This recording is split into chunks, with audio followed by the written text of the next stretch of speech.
It's Hayes Mobile Auto Repair in Jackson, Mississippi. Today I want to talk a little bit about diagnostics, guys. Diagnostics at the parts store. Everyone seems to think that you go to the parts store and they plug up the scanner. And not as big as that one. That's actually a pretty good one. So they plug up their little scanner and you get codes, and that's supposed to be a diagnostic. That is not a diagnostic, guys. That is pulling codes. That's just retrieving codes off the engine computer. That's all that is. It's not a diagnostic. I'll say it again, it is not a diagnostic. A diagnostic, when you go in there and you do your testing, you do your electric, your voltage testing, your ground testing, you do testing. That's diagnostics. Getting a scan tool, pulling codes off your computer is not a diagnostic. Anyone can do that. And normally if you go to the parts store and you get a diagnostic done, it doesn't fix the problem if you change the part they tell you need. So do yourself a favor and man, I would say don't even go get codes pulled at the parts store, but there's some uses for that. You can go pull some codes and you can call your mechanic and give him all the codes you got, and then let him find direction with all those codes and tell you, hey, you need to go this way, you need to go that way. No, don't do tune-up, don't do spark plugs, don't do coils. It's not going to fix your problem. Oxygen sensors, never change an oxygen sensor until after you have a mechanic look at your car. All right, because normally that's not going to be the problem. Changing oxygen sensors, I see that almost every day. People changing all 4 of their oxygen sensors or all their oxygen sensor, just to find out 30 minutes later the check engine light is on again. Yeah, because the oxygen sensor is just like a it's a sensor that tells you how your engine is running. So if you have a vacuum leak in your motor somewhere, you're sucking air somewhere, or your fuel pressure is really low, or you got a bad couple spark plugs, you're going to get oxygen sensor codes. The oxygen sensors are located in the exhaust pipe. That's coming out of the engine. All your gases and fumes and hydrocarbons, that's telling you how your engine is running. So yeah, please don't change oxygen sensors until you get a mechanic look at it. All right. Matter of fact, don't even go to the parts store. Just call. You can go to the parts store and get trouble codes pulled, but I wouldn't recommend that you start changing parts. How many times have you been to the parts store? They say, well, ma'am, it's your throttle body. Ma'am, it's an oxygen sensor. Ma'am, do a tune-up. Sir, do a tune-up. And it doesn't fix your problems. Today we're going to be working on a BMW X5. She took it to the dealer just the other day, and she said that the dealer said some craziness. The blower motor is sending a message to the battery sensor or something like that, and they were going to charge her $1,400 to do the job. And actually what I found on this one was a bad battery. So let me show you the battery real quick. Whenever you guys are out here in the field and you suspect the battery or an alternator problem, the battery, the car's just not starting, you want to fill the battery. You want to fill it like that. And I don't know if you can see it on camera, but this battery it's doing that. So you can feel that just by putting your hand across it. So if you ever feel that, and it'll be on both sides of the battery, that usually means your battery is bad. It's more likely going to be bad. So when you do a load test on a battery that's swelled up, it's probably going to fail the test, the load test.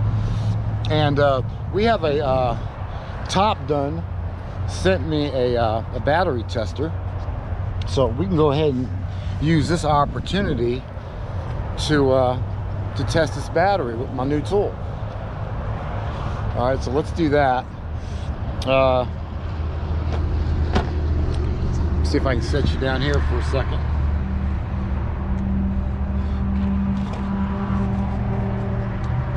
We'll do this. I got a new battery coming, so one is on the way, and O'Reilly's Auto Parts is delivering the battery. Thank you, O'Reilly's Auto Parts. They do that because I've been shopping with O'Reilly's for, you know, quite a few years now. So here's my Top 10. My top 10. All right. So here's the Top 10. The battery is testing for 12.32 volts. That's actually pretty good, right? So we'll hit OK. We'll go battery test.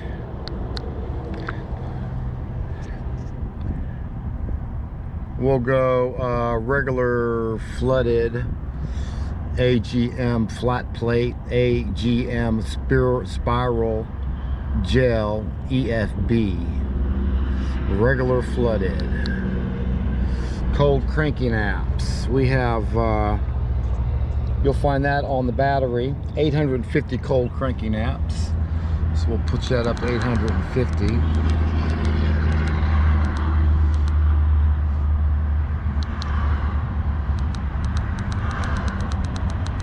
850. First time using this tool, by the way.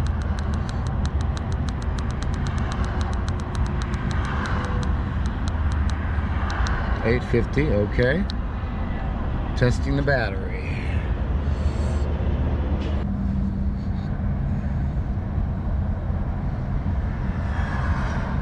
Okay, and there it is. It says replace the battery right there. So yeah, so we're replacing the battery.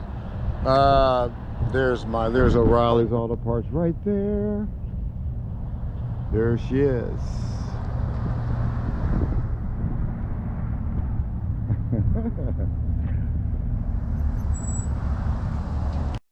Hey, young lady, what's up? I'm gonna bring the cord to you.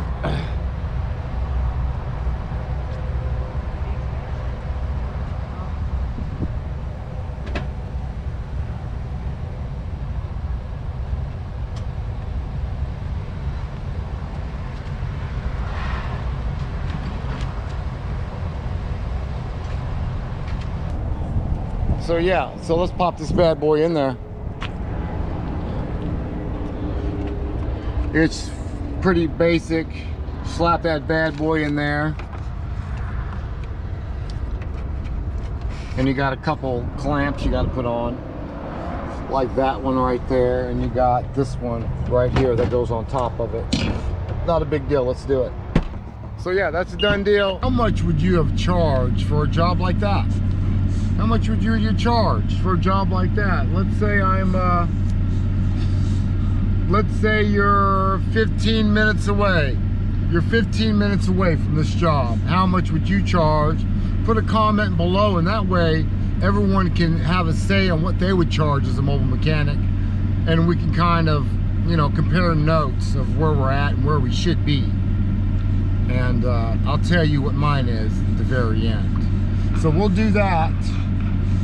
Now it's just the battery. Test the battery, install a battery.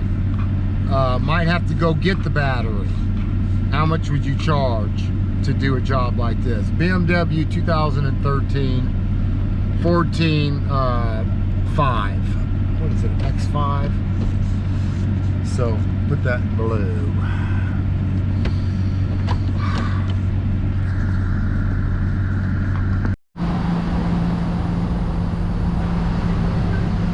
We're on our way to Fortification Street, gas station. Vehicle will not start. Let's get it. On location, there's the car right there, 07 Toyota Corolla. It's going to be a starter is going to be the problem. I checked my cables. I can't take you outside because he's pressure washing. and it's really loud out there. So I'm going to be doing a starter on that. I got O'Reilly's bringing me a part down on Fortification Street now. So in the meantime, I'm going to pull that core off. That way they'll have it and they can take it back. They don't have to charge me a core. So yeah, I'm going to go ahead and pull out the fan shroud, and I'll put a little clip in there. A little fan shroud removal. You've got access to get the starter once you remove the fan shroud. So let's get it. All right, well, I got the noise gone. You always make sure that these little bolts are tight on the cable itself. You tighten this up. You clean up the cables inside. You want to make sure that it's not a film that's keeping the contact from going through. Of course, all of it, both sides. So that's good. We make sure we got a ground. Yep. So you make sure that it has a ground. The engine is grounded from the battery. You should hear a tone. You should also get sparks, so that we know the starter is grounded. Okay, we gotta do that. Check your cables, make sure they're not corroded. Make sure the resistance is good on both sides. So the starter's dragging, so we're gonna replace the starter. Take off the two bolts holding the fan shroud on there and pull the fan shroud out, and then you'll have access to get the starter. Once you get those two bolts out and you take the hoses off and you unplug the fan right there, you pull this bad boy out of there. Disconnect this. Actually, I'm not even going to do that. I'm just going to lay it to the side. Hey Harold, what's up, buddy? I'm just gonna lay it right there. You already got you strong. Yeah. No, I don't. I'll bring it back. Okay. Sorry. I thought I was gonna be done, but I was kind of doing paperwork and stuff. Okay. Thanks, buddy. All right. It's Harold from O'Reilly's. Let's get her done. So now we have access to get that starter out. Looks like there's a bolt right there. It looks like we have a 14 millimeter right here. Yeah, there's a 14 right there, and there's another one up here. Okay. Now, I did not disconnect the battery at this time yet. I could do it right now, but I'm going to go ahead and take off these main bolts first, and then I'll disconnect one of the positives or the negatives before I start taking off my electrical connections. Okay. You can do it either way. Take it off before you start the job, or which is recommended, because some people forget and they get excited and they'll take it off and say, I can do it, and then they start arcing shit and breaking fuses and things like that. It could be bad. So just go ahead and disconnect the battery first. I don't necessarily do it that way all the time, but it's a good idea for the rookies to do that. Disconnect. For anyone to do that. So let me do it. Let me get this thing on. I'm going to use electric. I'm going to use this. If I can.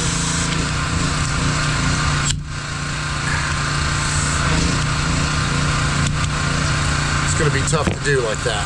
Let me break it.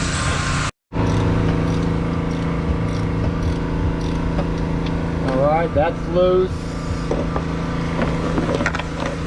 The bottom one is loose right there, the bottom bolt. Should be able to shake it around a little bit. Alright. At this time, go ahead and take off the battery.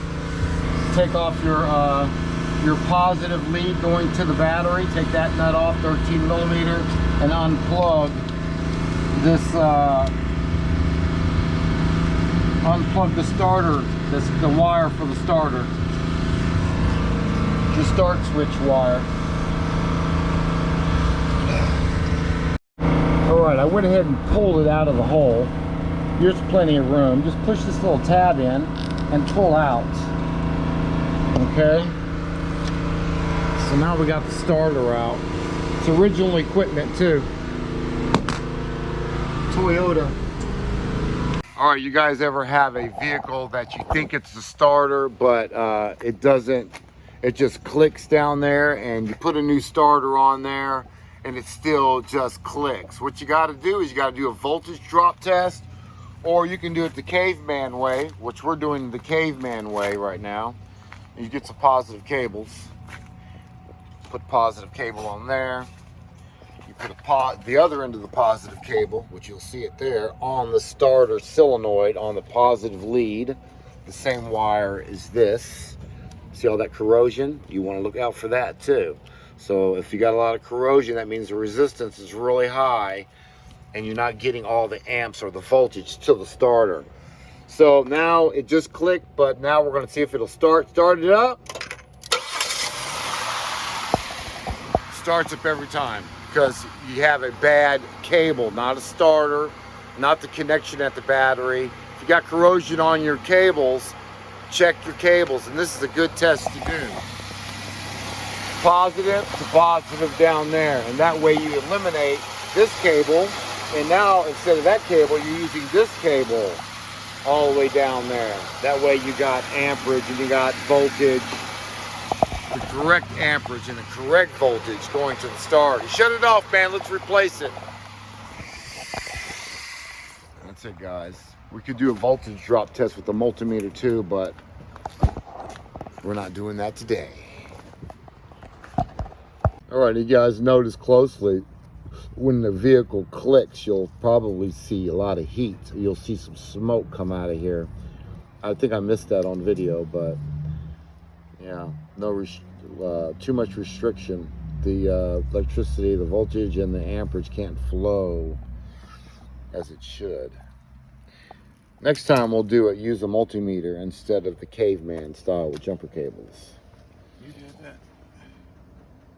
You did that. All right, guys, moment of truth. We got a new red cable on it all the way down there, wrapped up to there. Go ahead, crank it up. Click, click. Thanks, Swan. All right, that's a wrap. Don't guess, test.